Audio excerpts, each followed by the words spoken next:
Hello everyone, আমি সুচন্দ্রা। আমার নতুন একটা ব্লগে তোমাদের অনেক স্বাগত। তোমরা সবাই কেমন আছো? পুরো ব্লগটা দেখো, আশা করি ভালোই লাগবে। তো আজ হচ্ছে বৃহস্পতিবার, সকালবেলা ব্লগটা স্টার্ট করেছিলাম। তারপরে না আর সারাদিন সেরকম কোনো কাজ ছিল না বলে ব্লগটা কন্টিনিউ করিনি। চিনি তো সকালবেলা সেজে গুজে স্কুলে চলে গেল রেডি হয়ে। ব্যাগটা কিন্তু যথেষ্ট ভারী, ব্যাগের মধ্যে জলের বোতল আছে, তারপরে টিফিন বক্স আছে, এক্সট্রা জামা কাপড়, মোটামুটি ওর জন্য কিন্তু ব্যাগটা যথেষ্ট ভারী। কিন্তু ও ব্যাগটা টানতে দেবে না সন্দীপকে। লিফটে যতক্ষণ না ওঠে ততক্ষণ পাপার হাতে দেয় না, ও নিজে নিয়ে যাবে। আর লিফটে উঠলেই জানে নিজে স্কুটির সামনে বসবে, ওই জন্য তখন পাপাকে ব্যাগটা দিয়ে দেয়। গতকালকে রাত্রিবেলায় ওই জামাই ষষ্ঠী উপলক্ষে যে ডিম কষা, তারপরে ওই প্রনস বল এসব বানিয়েছিলাম, তো একটু তেলে ভাজা, একটু মশলা, বেশ ভালোই খাওয়া হয়েছে। তাই জন্য একদম হালকা রান্না করেছি, ডাল, মুসুরির ডাল, পেঁয়াজ দিয়ে, রাঁধুনি দিয়ে, আর আলু, কুমড়ো, ফুলকপি, বড়ি দিয়ে ভাজা। খাওয়ার সময় পাঁপড় আর স্যালাড করে নিয়েছিলাম। তারপরে না আর ব্লগ করিনি, বাট সন্ধেবেলায় একটা বক্স এসছে ফার্স্ট ক্রাই থেকে। এটা হচ্ছে চিনির জন্য একটা লাঞ্চ বক্স অর্ডার দিয়েছি। অ্যাকচুয়ালি বক্সটা কিন্তু চিনির অনুযায়ী অনেকটাই বড়, বাট ভাবলাম নতুন স্কুল মানে নতুন বছর শুরু হয়েছে, নতুন জামা কাপড়, ড্রেস সবকিছু পরছে, আর ব্যাগ ট্যাগ, তো একটা টিফিন বক্সও কিনে দিই। তো বেশ, যেটা যে জায়গাটায় খাবার থাকবে ওটা স্টিলের, আর এরকম দুটো চপস্টিক, একটা স্পুন দিয়েছে। তো দেখতে বেশ সুন্দর। তারপরে না, এটা হচ্ছে ফ্রাইডে মর্নিং। ফ্রাইডে মর্নিংয়ে আমি সকালবেলায় উঠেই চিনি স্কুলে যাবে, তো তার জন্য দুধ দিয়ে রাগি গুলে আগে ওটাকে একটুখানি গরম করে নেব, মানে ফুটিয়ে নেব। কারণ রাগিটা ফুটিয়ে তারপরে একটু ঠান্ডা না হলে তো স্মুদিতে দেওয়া যায় না। আর যেমন আমাকে অনেকেই কমেন্টস করো কি স্মুদি রেসিপিগুলো দিতে, আমি একটা ভ্লগে বেশ কয়েকটা স্মুদি রেসিপি শেয়ার করেছি। বাট ডেলি ভ্লগ দিতে থাকি, তো সেক্ষেত্রে কি হয় না, ওই ভ্লগগুলো আরও পিছন দিকে চলে যায়। এবার যখন আমার কাছে কেউ নতুন করে চায় না, হয় আমাকে ওই ব্লগটা খুঁজে বের করতে হয়, আদারওয়াইজ আমাকে অনেকটা বড় মেসেজ কমেন্ট অনেকটা টাইপ করতে হয়। ওই জন্য ভাবি যেদিন যেটা খাওয়াচ্ছি 1 মিনিট থেকে 1.5 মিনিট ম্যাক্সিমাম ওই ভিডিওতে টাইম নেয়, তো ওটা তোমাদের সাথে শেয়ার করে দেবো। আর টিফিনে দেবো চিনিকে, এটা হচ্ছে হুইট নুডলস, আর সাথে একটু আলু আর গাজরও পাতলা করে কেটে সিদ্ধ করে নিলাম। অন্য কোনো খুব বেশি ভেজিটেবলস দিলাম না, সকালবেলায় বেশি একটা ঝামেলা করতে চাই না। মোটামুটি চিনি যাতে ভালো খায় সেভাবেই বানিয়ে দেবো। এদিকে আজকে কলার পরিবর্তে আম দেবো। এই রাগি বলো, যে কোনো স্মুদি বলো, সিজনাল ফ্রুটস, যেমন যে সমস্ত ফ্রুটসগুলো আর কি স্মুদিতে দেওয়া যায় দিতেই পারো। যেমন strawberry, mango, blueberry, banana. Maximum time ব্যানানাই দিয়ে থাকি, কারণ ওটা সবসময় অ্যাভেলেবেল। এখন আম আছে বলে আমও দিয়ে থাকছি। স্ট্রবেরি সিজনে স্ট্রবেরি দিয়েছি। তো ড্রাই ফ্রুটসগুলোকে দিয়ে, রাগিটাকে দিয়ে, আর আম কেটে দিয়ে দিলাম। মিক্সিতে একটু ঘুরিয়ে নিলেই কিন্তু আমাদের রাগি স্মুদি রেডি হয়ে গেল। রাগিটা অনেক সময় দুধেও ফুটাই, অনেক সময় জলেও ফুটাই। আজই যেমন দুধ দিয়ে ফুটিয়েছি, এই আবার কখনো কখনো জলে ফুটাই। স্মুদিটা বানিয়ে রাখলাম। চিনি এখনো ওঠেনি, বাট ওকে এই চাউমিনটা বানিয়ে গিয়ে আমি ডাকবো বা সন্দীপকে বলবো তুলে দিতে। এদিকে দেখো, চাউমিন আর ওই সবজি তো সিদ্ধ হয়ে গেছিল। কড়াইতে অল্প তেল আর 2 টুকরো রসুন ফেলে দিয়ে, সামান্য ব্ল্যাক পেপার, নুন আর একটুখানি সস দিয়ে ওর চাউমিনটাও বানিয়ে দিয়েছি। একটু আমও কেটে দিয়ে দিলাম টিফিন বক্সে। তারপরে চিনিকে তুলে খাইয়ে দাইয়ে দিয়েছি। আজ আর পুরো স্মুদিটা খাইনি, কিছুটা রয়েছিল, তখন বলল মা আর খাবো না, তো বুঝতে পারলাম পেট ভরে গেছে। তারপরে আমি এখানে চলে এসেছি। চিনির এখনো খাওয়া দাওয়ার পরে না স্কুলে যাওয়ার অনেকটাই টাইম বাকি আছে, তো ভাবলাম আজকে চিকেন রান্না করবো।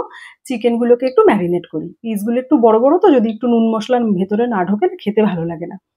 তো ওই জন্য একটুখানি Kashmiri red chilli powder, black pepper, হলুদ, নুন, লেবুর রস আর তেল দিয়ে ম্যারিনেট করে রেখে দিলাম। একটু ভেতরে নুন টুন গেলে বেশ ভালো লাগে খেতে। তো ম্যারিনেট করে এরপরে যাব চিনিকে দাঁত ব্রাশ করাতে। অ্যাকচুয়ালি চিনি তো দিনে 2 বার ব্রাশ করে, রাত্রিবেলা খাওয়া দাওয়ার পরে শুতে যাওয়ার সময় একবার ব্রাশ করে, আর সকালে একবার করে।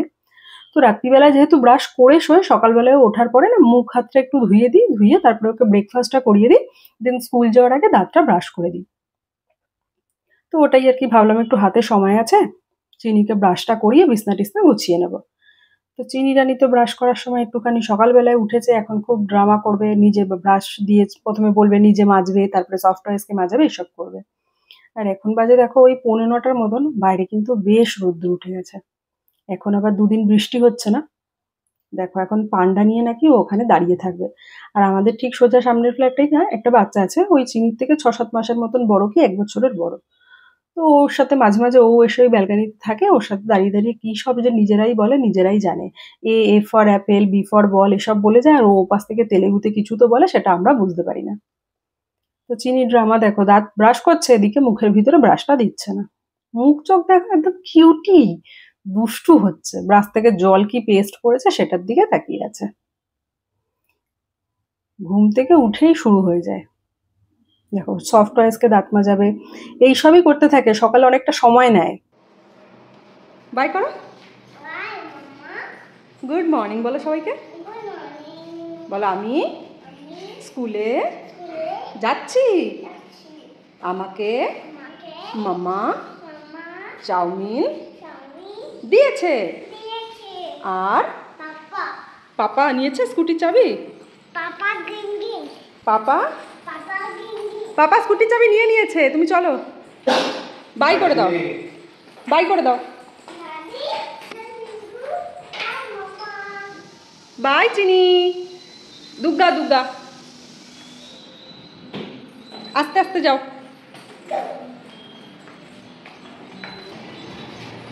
বাই চিনি। কিছু করে চিনি রানীকে দিয়ে দিয়েছি, পাপার সাথে স্কুল চলে গেল। ওই যে সন্দীপ আর চিনি যাচ্ছে, আর বিছনাটা কিছুটা গুছিয়েছিলাম, চিনি আবার উল্টে পাল্টে দিয়ে গেছে, এখন আবার গুছিয়ে নেবো। জামা কাপড়ের স্ট্যান্ডটাও সন্দীপ বাইরে দিয়ে গেছে, ভালো হাওয়া হচ্ছে। এদিকে আমি রান্নাও বসিয়ে দিয়েছিলাম, চিকেনে মশলা টশলা দিয়ে কষানো শুরু করে দিয়েছি। আলু অলরেডি ভাজা হয়ে গেছে।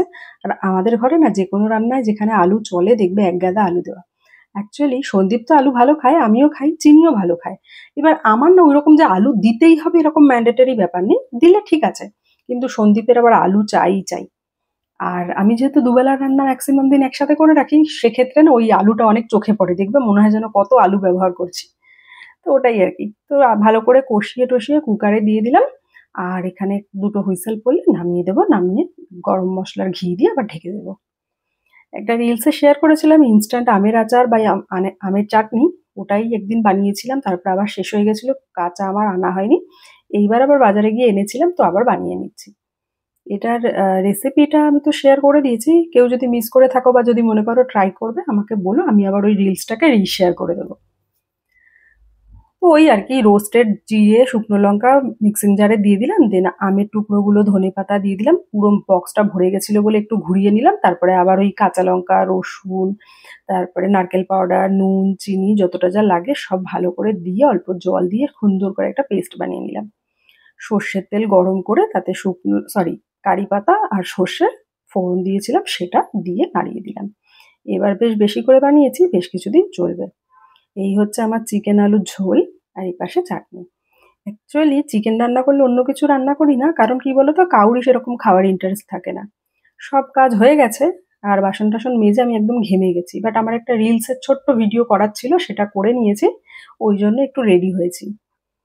তার আগে ভাতটাও বসিয়ে দিয়েছিলাম, আমার কাজটা শেষ হতে হতে না ভাতও হয়ে গেছে। তো আমি জামা কাপড় ছাড়িনি, এখন প্রায় 12:15 কি 12টা বাজে 10 মিনিট বাকি এরকম রয়েছে।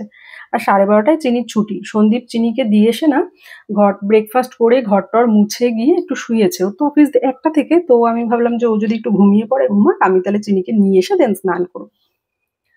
তো ওই ভাবছিলাম, বাট ঘরে গিয়ে দেখলাম সন্দীপ ঘুমায়নি, ওই আমাকে বলছিল যে তুমি একটা কাজ করো, তুমি জামা কাপড় ছেড়ে স্নানটা করে নাও, আমি গিয়ে চিনিকে নিয়ে আসবো। আর আমি গেছিলাম ওই পাশে, চিনি এবার স্নান করে উঠে কোন জামা পরবে। আগে জানো তো চিনির বেশ কয়েকটা জামা তারপরে আরো কত জিনিস এই ঘরে টেবিলের উপরেই রাখা থাকতো। চিনি জবের থেকে মানে হামাগুড়ি দেওয়া শুরু করেছে, কিচ্ছু এই ঘরে সেভাবে রাখতে পারি না। তো ওই আর কি দাঁড়িয়ে দাঁড়িয়ে আর কি সুন্দর হাওয়া দিচ্ছে, দেখো পর্দাটা নড়ছে, দেখলেই বুঝতে পারবে। সন্দীপ আমাকে ওটাই বলছিল তুমি স্নান করে না, দেন আমি চিনিকে নিয়ে আসবো। তো আমি স্নান করতে গেছি, আর চিনির যেহেতু মাথায় তেল দেয়, ছোট মানুষ রাস্তাঘাটে বেরোয় তো খুব ময়লা হয় চিরুনিটা, আর চিরুনিটাও হালকা কালারের, তো ওটা নিয়ে বাথরুমে গেছিলাম। আমি স্নান করে বেরিয়েছি, বেরোতে বেরোতে এসে মামা মামা ডাকছে, বাথরুমের দরজা পিটাচ্ছে, হাতে চিরুনি দেখে নিয়ে আবার দুষ্টুমি শুরু করেছে। আর টিফিন বক্স একদম খালি, সব মায়েদেরই বাচ্চাদের খাবার প্লেট টিফিন বক্স এ সমস্ত খালি দেখলে কি যে আনন্দ লাগে। এমন না যে যেদিন অর্ধেক খেয়ে আসে সেদিন আমার খারাপ লাগে, এক এক দিন এক এক রকম খিদে থাকতেই পারে, বাট হ্যাঁ পুরো খালি করলে দেখবে মনটা কিন্তু ভীষণ ভালো লাগে। তো সন্দীপ আবার একটু বেরোচ্ছিল, চিনিকে নেয়নি বলে চিনি রেগে গেছে। সন্দীপ গেছিল চিনির কলা শেষ হয়ে গেছে সেটা আনতে, বিকালের দিকে ওর মিটিং টিটিং থাকবে, তো বললো আমি নিয়ে আসি, বিকালে তাহলে বেরোতে হবে না। তার মধ্যে আমার একটা পার্সেল এসছে মিশোর, মিশো থেকে না আমি বেশ কিছু বাজেট ফ্রেন্ডলি জিনিস কিনেছি, তোমাদের সাথে ডেফিনেটলি শেয়ার করবো, সব কটা চলে আসুক তারপরে একটা ব্লগে শেয়ার করে দেবো। ম্যাডাম সেটা খোলার খুব চেষ্টা করছে, পরে সাকসেসফুলও হয়েছিল, বাট আমি সরিয়ে দিয়েছি। দেন ম্যাডামকে স্নান টান করিয়ে এখন খাওয়াবো তাকে। তো এই হচ্ছে তার প্লেট, তার তো আজকে পছন্দের লাঞ্চ একদম সুন্দর করে চিকেন, একটু লেবু দিয়ে দিয়েছি। আর এবার জানো তো চিকেন যেদিন সন্দীপ আনতে গেছিল ওর একটা ফোন চলে এসেছিল অফিস থেকে, ফোনে কথা বলছিল, আর যে দোকান থেকে আনে উনি চিকেনের লেগ পিসটাকে না সব ভুল করে দু টুকরো করে দিয়েছে। তো ওই দুটো টুকরোই চিনিকে দিয়ে দিলাম, সাথে একটুখানি আমের আচারও দিলাম যে টেস্ট করুক, ঘরে বানানো হয়েছে। তো পুরোটা খাইনি কারণ লেবুও টক আমের আচারও টক, একটু টেস্ট করেছিল। তারপরে ঘুমালো, আমরা আমাদের কাজবাজ করলাম। এখন বিকেল বেলায় ঘুম থেকে উঠেই দেখো দেরি আর হয় না, অমনি গিয়ে ব্রাশ ট্রাশ নিয়ে এসছে, এখন এগুলোকে এদিকে ওদিকে করছে। আমি যাবো চিনিকে এখন খাওয়াবো। আর এদিক থেকে যেতে যেতে এই পাশে ওয়াশিং মেশিনের ওই ব্যালকানিটাতে এখান থেকে না দুটো পায়রা কি তিনটে পায়রা সবসময় দেখবে এই জায়গাটায় বসা থাকে। দিনের বেলায় উড়ে টুড়ে যায়, বাট যখনই এখানে দরকার হয় ওরা এখানে চলে আসে, ওরা রাত্রিবেলা এখানে থাকে। চিনি ওদেরকে দেখলে একটু মিঠু মিঠু করে ডেকে নেয়, মিঠু ঘুমাচ্ছে। তো তারপরে চিনিকে খাইয়ে দাইয়ে চুল বেঁধে চিনির জিনিসপত্র দিয়ে বসেছি, এসব ছুঁড়ছে ফেলছে কতগুলো দাগ দিচ্ছে স্লেটে, করুক। আমি এখন একটু কফি বানাবো, সন্দীপ আর আমি খাবো। তার আগে একটু আমাদের রাত্রিবেলায় যা যা ভেজানোর দরকার থাকে, আমার নিজের জন্য চিয়া সিড, চিনির জন্য ড্রাই ফ্রুটস, সন্দীপের জন্য কৈলত্য কলাই, সব ধুয়ে টুয়ে নিয়ে আমি ভাবলাম একবারে ফ্রি হয়ে তারপরে আমি কফি বানাবো। আর রান্না করার কিছুই নেই, খালি ভাত করলেই হয়ে যাবে। তো ওই জন্য বললাম যে ভাতটা তো 1:30টার সময় বসালেও চলে যাবে, অসুবিধা নেই। তো সব ভিজিয়ে টিজিয়ে রেডি করে রাখলাম। একটা বাদামের প্যাকেট দেখাচ্ছি, বাদামটা হচ্ছে 250 গ্রাম, 75 টাকা। আগের দিন যেদিন বাজারে গেছিলাম সেদিনকার এটা কিনেছি ওই পাশের হট চিপসের দোকানটা থেকে। দোকানদারকে আমি 75 টাকা দিতে গিয়ে 750 টাকা দিয়ে দিয়েছি ভুল করে, জানো একটা শূন্য অ্যাড করে দিয়েছি। সঙ্গে সঙ্গে বলছি ভাইয়া মুঝসে গলতি হো গয়া হ্যায়, আপ মুঝে 675 রুপিস রিটার্ন কর দিজিয়ে প্লিজ। তো ওনারা দিয়ে দিয়েছিলেন। কিন্তু এই ভাবো যদি আমার খেয়াল না থাকতো, পরে গেলে প্রুফ তো আমার কাছে ডেফিনেটলি ছিল, কিন্তু একটা হ্যারাসমেন্ট হতো না, মনের মধ্যে কেমন একটা লাগতো। যাই হোক কফিটা খাই গিয়ে আমি আর সন্দীপ। বিগ বাস্কেটে কয়েকটা জিনিস অর্ডার দিয়েছিলাম, কফি খেতে খেতে চলে এসছে। ম্যাডাম আমার বোতল থেকে জল খেতে গিয়ে বোতলের মুখটা মনে একটু আলগা ছিল, জামা কাপড় ভিজিয়েছে, আবার চেঞ্জ করিয়ে দিলাম। আর তার পছন্দের গ্রেপস নিয়ে দৌড়াদৌড়ি করছে। এই ব্লগটাও শেষ করি, জিনিসপত্র গুছাই, আবার দেখা হচ্ছে নতুন ব্লগে। ভালো থেকো সবাই।